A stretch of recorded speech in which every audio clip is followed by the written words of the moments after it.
நற்றுணையாவது நமச்சிவாயவே.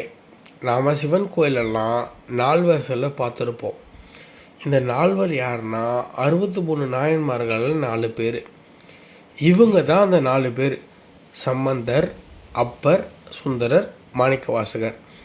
இந்த 63ல் 4 பேர்னு சொல்கிற சம்பந்தரும் அப்பரும் ஒரே பீரியடில் வாழ்ந்திருப்பாங்க. அதுக்கப்புறம் வந்தவர் தான் சுந்தரர். அதுக்கும் அப்புறம் வந்தவர் தான் மாணிக்கவாசகர். இப்போ சுந்தரர் பாடின திருத்தொண்ட தொகை அப்படிங்கிற ஒரு பாடலில் 60 நாயன்மார்களை பற்றி பாடியிருப்பார்.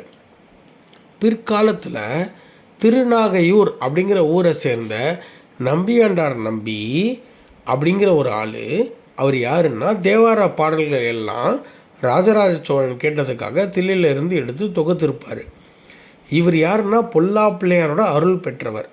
இவர் சின்ன வயசில் ஒரு நாள் விநாயகருக்காக நைவேத்தியம் படைத்தப்போ விநாயகரே வந்து நைவேத்தியம் சாப்பிட்ருப்பார்.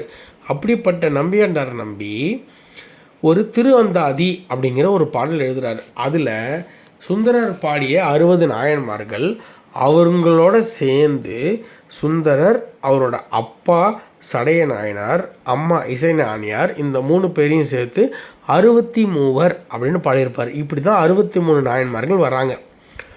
அப்போது இந்த நம்பியாண்டார் நம்பி அவரோட வாழ்ந்த காலத்தில் மாணிக்கவாசகரும் இருந்திருக்காரு. ஏன்னா நம்பியாண்டார் நம்பி ராஜராஜ சோழன் சொன்னதுக்காக தில்லையில் போய் ஓலைச்சுவடி எடுக்கும்போது தில்லை வாழ்ந்தவர்கள் தடுப்பாங்க. அப்போ ராஜராஜ சோழனே நேரில் வந்து 4 பேர் ஒன்றா வந்தால் தானே நீங்கள் கொடுப்பீங்க, இதோ இந்த 4 பேர் அப்படின்னு 4 பேர் சிலையும் காமிச்சு தான் அந்த ஓலைச்சுவடி எடுப்பார். அப்படி தான் தேவார பாடல்கள் உருவாகுது. ஸோ இந்த பீரியடில் மாணிக்கவாசகர் இருந்திருக்காரு. சுந்தரரும் எழுதலை, ஏன்னா அந்த பீரியடில் மாணிக்கவாசகர் இல்லை. நம்பியாண்டார் நம்பியும் எழுதலை.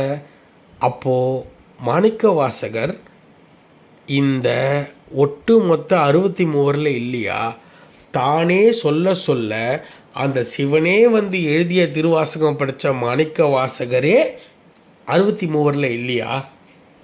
இருந்திருந்தால் அது 64 ஆயிருக்குமே. ஏன் 63? ஏன்னா பெரியவங்க சொல்கிறது, முன்னோர்கள் என்ன சொல்கிறாங்களோ அதை அப்படியே பின்பற்றி ஆராயாதே. அதனால் 63ன்னு சொன்னதுனால 63ஓட விட்டுட்டாங்க. பின்னால் வந்த சேக்கிழார் பெரிய புராணம் எழுதும்போதும் 63ன்னு சொல்லியிருப்பார். அவரும் மாணிக்கவாசகரை பற்றி எழுதியிருப்பார். ஆனால் 63ன்னு தான் சொல்லியிருப்பார். இதுதான் கதை.